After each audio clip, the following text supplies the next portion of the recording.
You know, in the first part of our podcast on Herschel Walker, we talked about his rise from high school celebration in Georgia to starting for the NCAA champions Georgia Bulldogs, eventually winning the Heisman. But how he ended up in pro football led into his NFL career. So in this second part, we're going to be talking about the great career that Herschel had USFL, involved with Donald Trump's New Jersey Generals, the rebuild of the team, including Doug Flutie.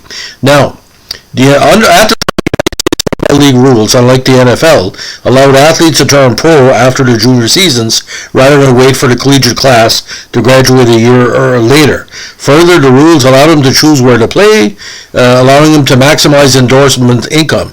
He stated, "I don't know if I would want to play in the NFL unless it was for the Dallas Cowboys, who eventually drafted him."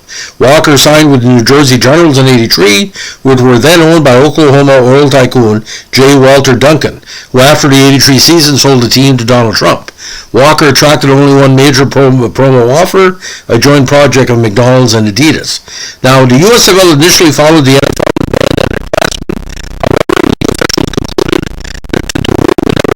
court, and by bypassing his senior year, you knew it was going to be discarded. To circumvent the league's $1.8 million salary cap, Walker signed a personal service contract with Duncan, later transferred.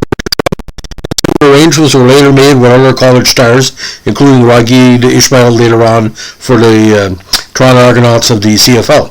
Now, although this move was challenged in court, Walker and USFL prevailed, which led, of course, to Doug Flutie signing with the Generals. Now, Walker won the USFL rushing title in '83 and '85.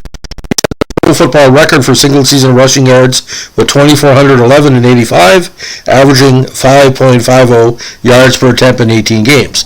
Over the course of his USFL career, Walker had 5,562 yards rushing in 1,143 carries, averaging 4.87 yards per attempt.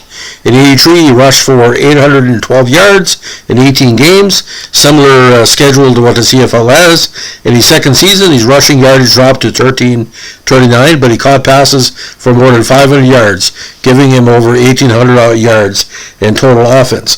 Now, what was happening with Walker, too, he was getting a lot of TV coverage on ABC and other networks. Although there was no broadcast rights in Canada, Herschel Walker became a household name. But if you look at the raw stats he did in USFL, again, the average really stands out for me, 4.9, and a big man, 6'2", full power. He wasn't a kick return or return specialist. He was later on, but his receiving numbers were quite interesting. He had 130 catches for 1,484 yards for 11 average, so basically a dual back, as we say. And very impressive. There was, although the Generals never challenged for the league title, they were the marquee squad. And when Donald Trump took over, Flutie came in. It was quite interesting. Now, we eventually ended up in Dallas in '86, but we're going to talk a little bit about just the raw stats as well, which is kind of weird. Now, only Henry Gizmo Williams, our great CFL legendary star, return specialist. He's second to him for all-purpose yards, which is passing, receiving, and return. He has 25,283 in combined in pro, while Gizmo played the CFL, NFL, and USFL. Now, his combined rushing numbers for the USFL and NFL are 13,787, which would place on the NFL's career rushing list. Now, again, those all-purpose yards are quite interesting because as he got older in the NFL, he seemed to be more return and receiving specialist. Now, in his pro career, he scored 84 touchdowns, 61 in rushing, 21 receiving, and returned 2 kickoffs touchdowns.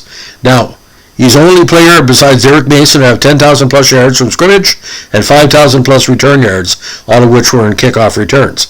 Now, he's legendary number 34. He became iconic. But I think what happened going to USFL, he lost a lot of endorsement money. But again, that's what the people consider. So our next podcast is going to be talking about his NFL years a little bit longer. But the USFL, again, the biggest draw, him and Flutie, and Jim Kelly and Doug Williams, and boys, they had stars, and it was shootout play. So ladies and gentlemen, if you like what we're doing here with our Pro Football Podcast, let us know with a like, comment, and subscribe, and keep on listening for part 3. Thanks, and have a good day.